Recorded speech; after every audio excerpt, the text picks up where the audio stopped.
Hey guys and girls, how's it going? So this is my second Dragon Age video. This is on Dragon Age 2 and it's the story so far. So the aim of this video again is just to give you guys a bit of an overview of the main story and characters in Dragon Age 2. And it's basically aimed at those people that haven't played the first or second game and are planning to play Inquisition. Or you are playing it right now if you're in North America, calling me jealous.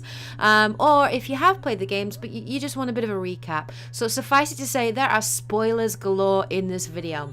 Alright, so let's get cracking. Let's get on with it anyway. So this story, obviously, within this video is unique to me. This is a BioWare game, guys. So the decisions that you make in the story, during the story, do very much affect the events that occur.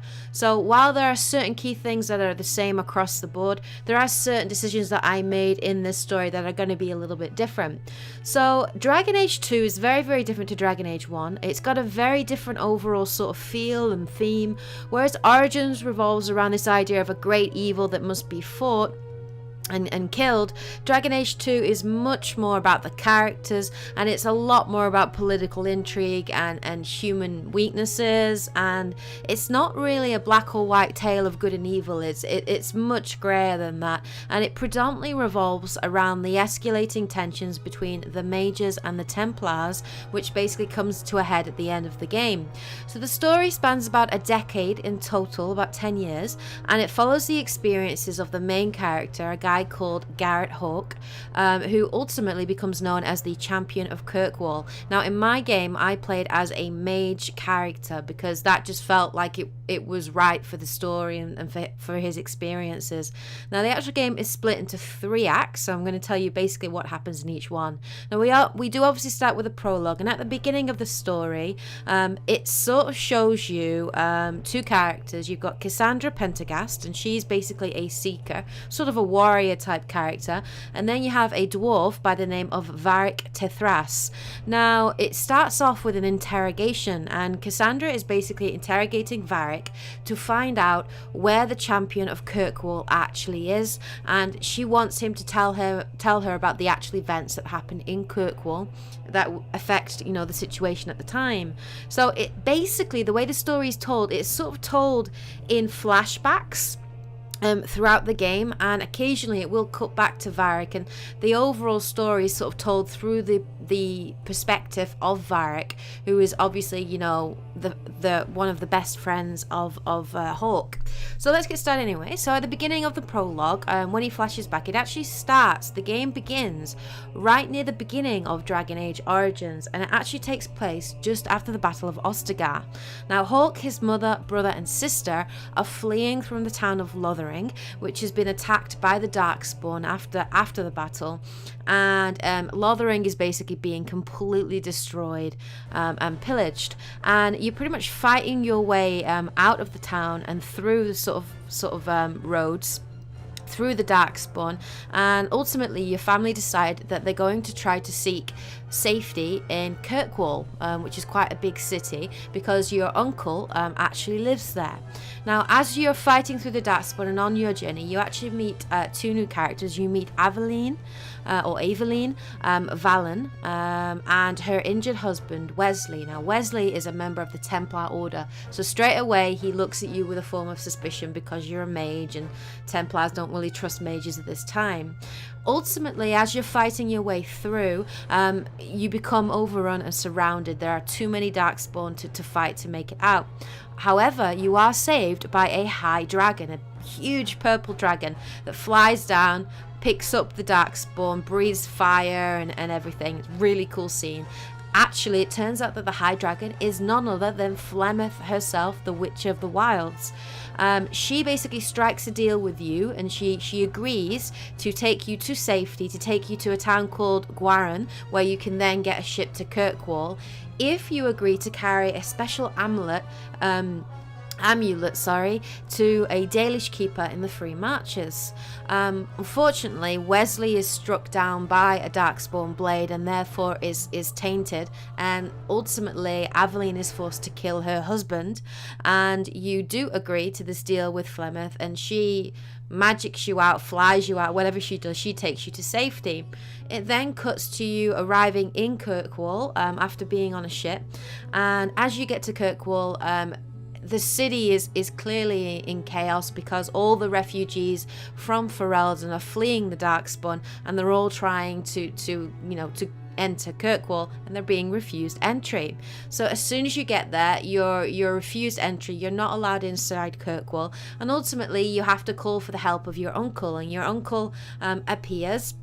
His name is Gamlen, and basically originally your mother Leandra, her family is actually quite wealthy. They were nobility and they had an estate in the city. However, Gamlen unfortunately has lost this estate due to his sort of gambling debts, and ultimately you are forced to actually agree to work for a smuggler called Athenril, and you agree basically to a year's worth of indentured servitude in order to pay and bribe the guards for you to be able to enter Kirkwall, and that's what you do, and that's the end of the prologue. We then cut to Act 1. Now Act 1 is all about Hawke and Varric, and Act 1 takes place 1 year later, and it occurs after the Blight has been defeated, and great tales of the hero of Ferelden have reached, Kirkwall, and the first game is ended. Now Hawke basically at the end of the year is now free. He's no longer working for the smugglers.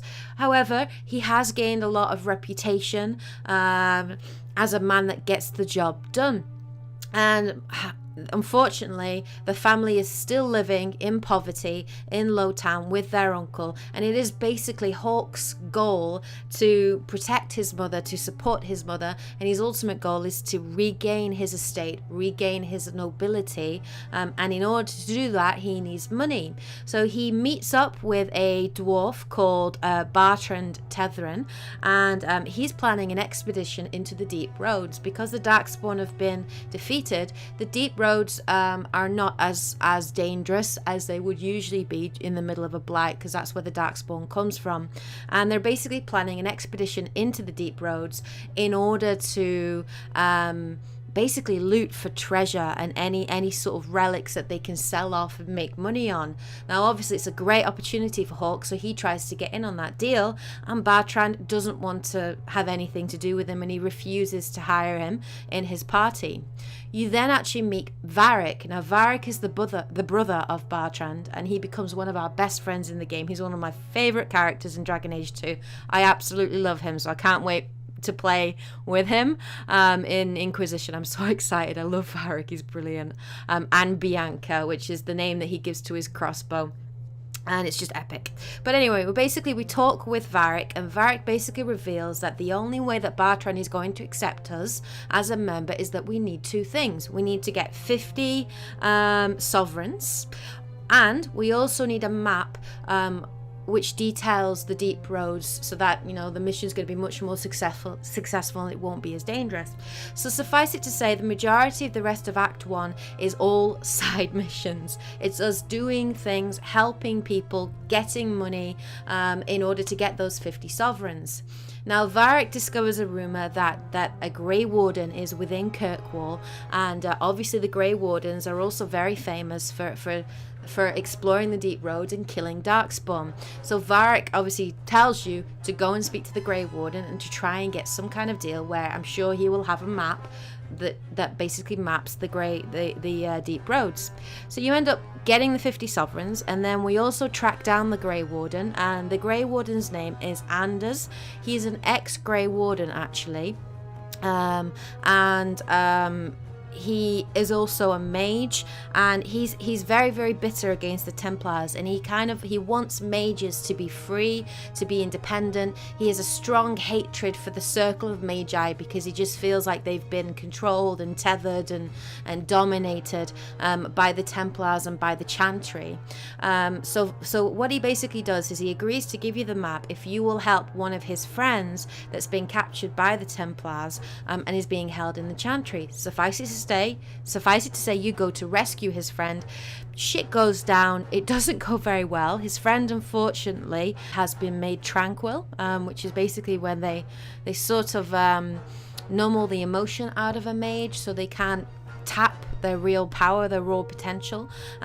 Suffice it to say, your friend's been made tranquil. Anders kind of goes a bit crazy and reveals that he has a spirit inside him called Justice. It's basically a sort of a spirit demon that he merged with. He goes a bit crazy. Unfortunately, he has to kill his friend Carl, but he does appreciate your help, and ultimately he does agree to give you the maps and join your party. Before then going to speak to Bertrand and start the Deep Roads expedition, we also do decide to go to the Dalish camp to actually, give the Dalish leader the amulet that we were given by Flemeth. We go there and speak to the Dalish leader, a woman called Keeper Merethari, and she agrees to take the amulet, but it needs to have a special ritual performed on it. Now, this ritual is performed by another Dalish elf who we meet called Meryl, and she ultimately becomes our companion. Now, she is actually a blood mage, and she does the ritual on the top of the mountain, and it actually reveals that Flemeth had put a part of her soul or spirit into the amulet, and that has actually brought her back to life, because in Dragon Age Origins we actually killed her in the form of a dragon at the request of Morrigan, because Flemeth was going to take over Morrigan's body in order to stay young and live forever. But anyway, that is how Flemeth got around what happened in Origins, which I thought was incredibly clever and really smart of the writers to do that. She basically appears, she gives us a little bit of advice and spouting riddles and blah blah blah, then turns into a dragon and flies off. We then go and meet Bertrand, and we do start our expedition into the Deep Roads. As we go in there and we're exploring through, and we're going down into the ruins, really old sort of dwarven ruins, we discover a new form of lithium, a raw form of lithium, and it's red, and it's in the form of a statue. Now, Bertrand picks it up, and something suspicious happens to his character.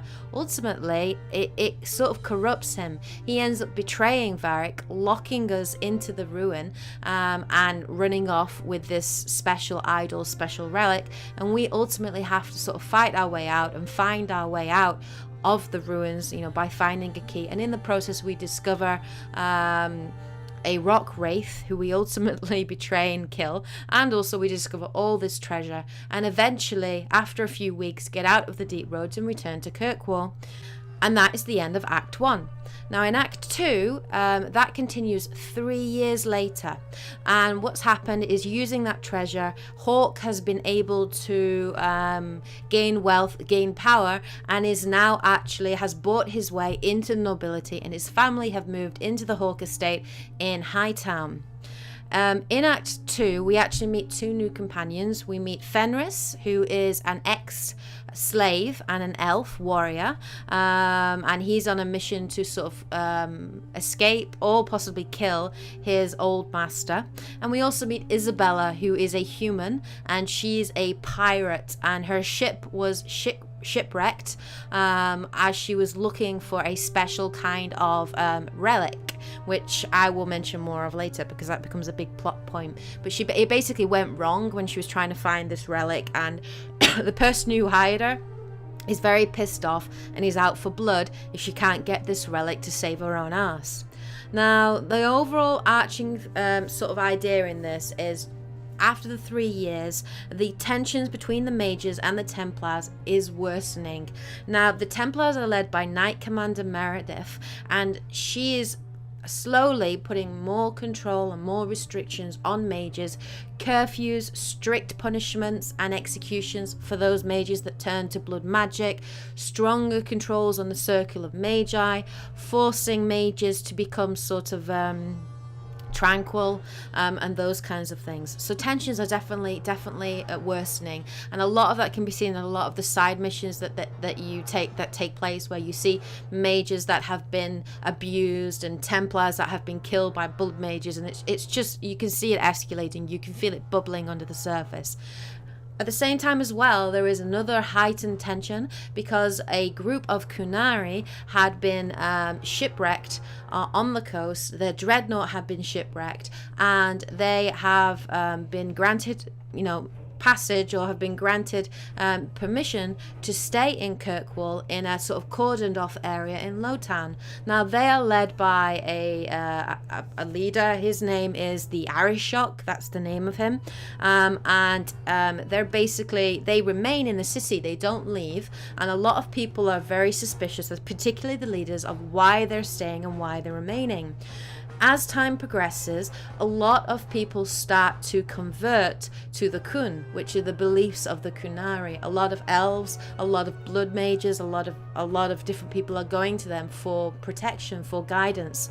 The Viscount, the leader of Kirkwall, looks on this with suspicion.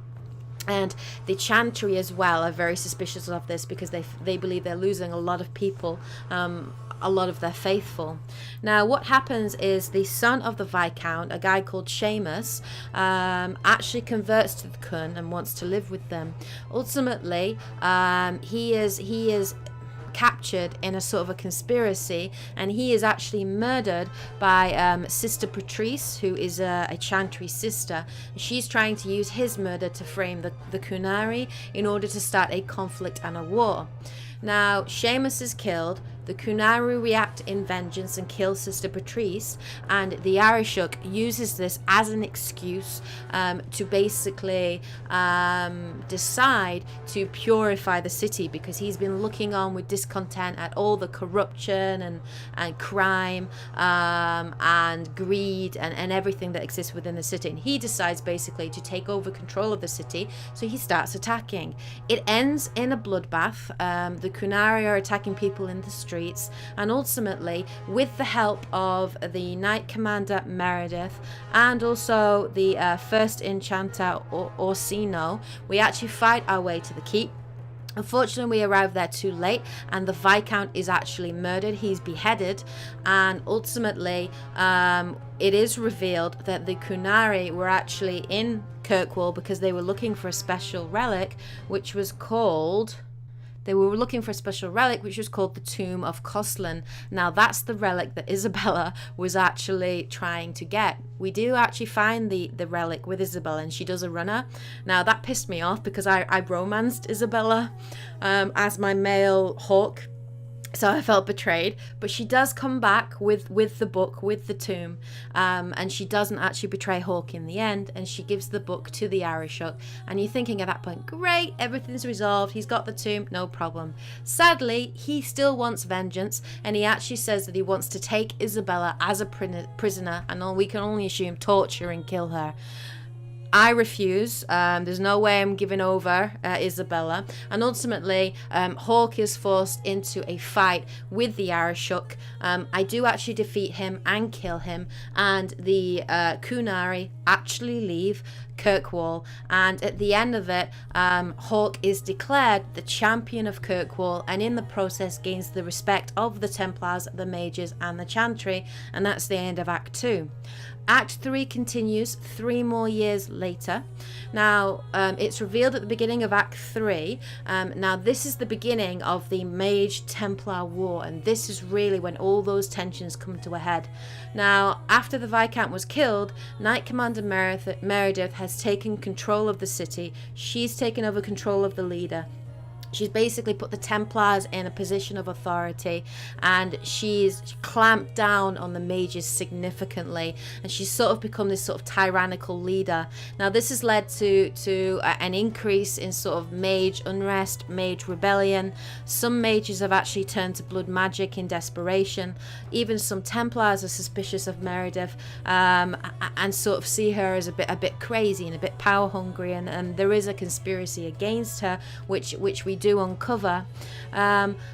Ultimately, because of Meredith's actions, Anders basically decides that enough is enough, and there's no way to actually negotiate with Meredith, that she won't listen, and he actually takes drastic action, and stupidly, because I was so angry with him, he ends up destroying the chantry. He plants a bomb or a magic bomb or something and completely obliterates it, destroys it, killing the Glan cleric Elthina in the process, and of course the reactions to it are catastrophic. Meredith declares something called the right of annulment. She basically accuses all mages of being part of a conspiracy. She blames all mages for the actions of one mage, and ultimately wants to go through the city and cleanse the city of all magic and all mages. At the same time as well, the first enchanter, Orsino, is begging her not to do this, and ultimately both of them turn to Hawk to make a decision. Now at this point I saw Meredith as a crazy power hungry bitch, so I ended up siding with the mages, because I believe that not all mages were bad, and that a lot of the mages were forced into blood magic because of the situation, because of the desperation that they were in. So I side with the mages. It doesn't go well, suffice it to say.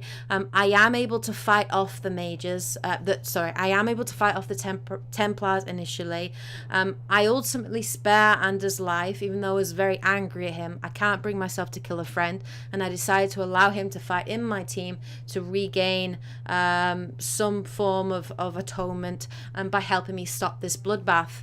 A bloodbath does happen, and the Templars go on a killing rampage, killing all the mages. A lot of the mages in desperation turn to blood magic and start sort of creating monsters and calling demons. A lot of innocent mages are killed in the process too. Unfortunately, first enchanter Orsino, after seeing all of his mage brothers and sisters completely massacred, ultimately does turn to blood magic, and he does become this sort of abomination, this monster, drawing on all the dead bodies of his brothers and sisters, and he becomes this monster that sadly we do ultimately have to fight and kill. We then fight our way through the city, or with all my companions and the aid of some of the mages that we've saved along the way, and ultimately we do face off against Knight Commander Meredith, and it's at this point that her own Templars start to realize just how crazy and power hungry she is, and even her lieutenant commander, Captain Cullen, actually turns against her and tries to relieve her of command. She turns around and accuses them of being blood mage thralls, and she pulls out this sword, and it's revealed that it's actually made, or it's enchanted with the red lithium that we found in the deep roads, which Bartrand's brother had used. It had basically corrupted him, and ultimately we were forced to track down Varric's brother, and Varric ended up killing him in revenge, because he just went crazy. Bartrand just went mad. Now unfortunately it's done the same to Meredith, and it's twisted and warped her mind, and she sees blood mages everywhere, she sees enemies everywhere. There's no way to talk reason to her, and ultimately we do have to stand off against her, and we do fight her. It's a pretty tough fight, because she's sort of powered up by all the lyrium, but we do defeat Meredith ultimately. Her sword breaks, the red lyrium sort of possesses her body, and she is turned into the sort of red statue, sort of posed in a very tortured kind of face and tortured position. Ultimately, the Templars at this point, they could arrest us, but looking at what we've done to Meredith, they kind of back off, and they allow Hawk and his companions to leave the city.